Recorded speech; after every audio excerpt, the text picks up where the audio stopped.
വന്യജീവി ആക്രമണം തടയുന്നതിനുള്ള പുതിയ നിയമത്തിന്റെ ഡ്രാഫ്റ്റ് തയ്യാറായതായി വനമന്ത്രി എ കെ ശശീന്ദ്രൻ.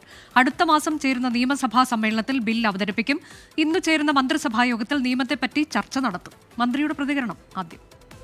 നമുക്ക് പ്രത്യേകമായി ഒരു നിയമനിർമ്മാണം നടത്താൻ സാധിക്കുമെന്ന് പരിശോധിക്കണമെന്ന് നിർദ്ദേശിച്ചിരുന്നു.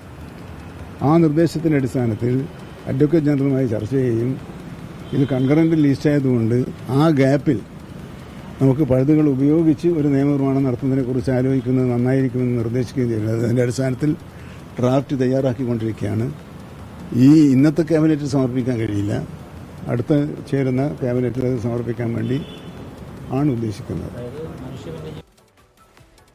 ശ്യാംകുമാർ വിശദാംശങ്ങളുമായി. ശ്യാം, കേന്ദ്ര നിയമം സംസ്ഥാനത്തെ സംബന്ധിച്ച് ദോഷകരമാണ്. അപ്പോൾ ഏത് തരത്തിലേക്ക് സംസ്ഥാനം അതിനൊരു ബദൽ നിയമ നിർമ്മാണത്തിലേക്ക് പോകാൻ കഴിയും എന്നുള്ളതാണ് പരിശോധിക്കുന്നത്. വിശദാംശങ്ങൾ എങ്ങനെയാണ്?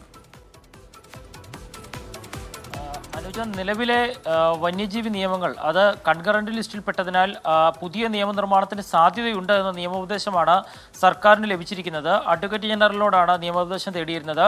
പുതിയ നിയമം കേരളം രൂപീകരിച്ചാൽ അതിൽ പ്രശ്നമില്ല എന്ന നിയമോപദേശം കിട്ടുകയും അതിൻ്റെ അടിസ്ഥാനത്തിലാണ് ഡ്രാഫ്റ്റ് തയ്യാറാക്കിയിരിക്കുന്നത്. അടുത്ത മന്ത്രിസഭാ യോഗത്തിൽ ഈ നിയമത്തിൻ്റെ ചുരുക്കം അവതരിപ്പിക്കുമെന്നുള്ളതാണ് വനമന്ത്രി പറഞ്ഞിരിക്കുന്നത്. മുഖ്യമന്ത്രിയുടെ നിർദ്ദേശപ്രകാരമാണ് പുതിയ നിയമം രൂപീകരിക്കാൻ തീരുമാനിച്ചത്. അടുത്ത മാസം ചേരുന്ന നിയമസഭാ സമ്മേളനത്തിൽ ഇത് ബില്ലായി അവതരിപ്പിക്കുകയും ചെയ്യും.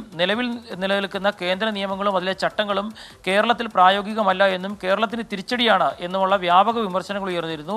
ഈ സാഹചര്യത്തിലാണ് മനുഷ്യ വന്യജീവി സംഘർഷം ലഘൂകരിക്കാനും മനുഷ്യർക്ക് കൂടുതൽ ഉപകാരപ്രദമാകുന്ന രീതിയിൽ പുതിയ നിയമനിർമ്മാണത്തിനും കേരളം തയ്യാറെടുത്തുകൊണ്ടിരിക്കുന്നത്. അതിൽ ഏത് തരത്തിലേക്ക് ആ നിയമനിർമ്മാണം പോകും, അതിൽ ശുപാർശകൾ എന്തൊക്കെയായിരിക്കും എന്നതിന്റെ എന്തെങ്കിലും സൂചനകൾ ഈ ഘട്ടത്തിൽ നമുക്ക് നൽകാൻ കഴിയുമോ ശ്യാംകുമാർ?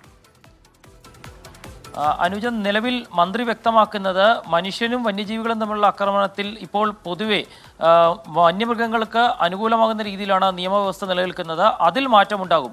അത് നിലവിലെ സ്ഥിതിയിൽ നിന്ന് വലിയ വ്യത്യാസം സംസ്ഥാനത്ത് ഉണ്ടാക്കും. ആ രീതിയിലാണ് നിയമനിർമ്മാണവും ഡ്രാഫ്റ്റിലെ ചട്ടങ്ങളുമൊക്കെ രൂപീകരിക്കുന്നത് എന്ന ഒരു വ്യക്തത കൂടി മന്ത്രി വരുത്തിയിട്ടുണ്ട്. കൂടുതൽ കാര്യങ്ങൾ മന്ത്രിസഭാ യോഗത്തിലും LDFിലും ഉൾപ്പെടെ ആലോചിച്ച് പൊതുസമൂഹവുമായി ചർച്ച ചെയ്ത ശേഷമായിരിക്കും നിയമം ബില്ലിന്റെ രൂപത്തിൽ അവതരിപ്പിക്കുക എന്നും മന്ത്രി പറയുന്നു.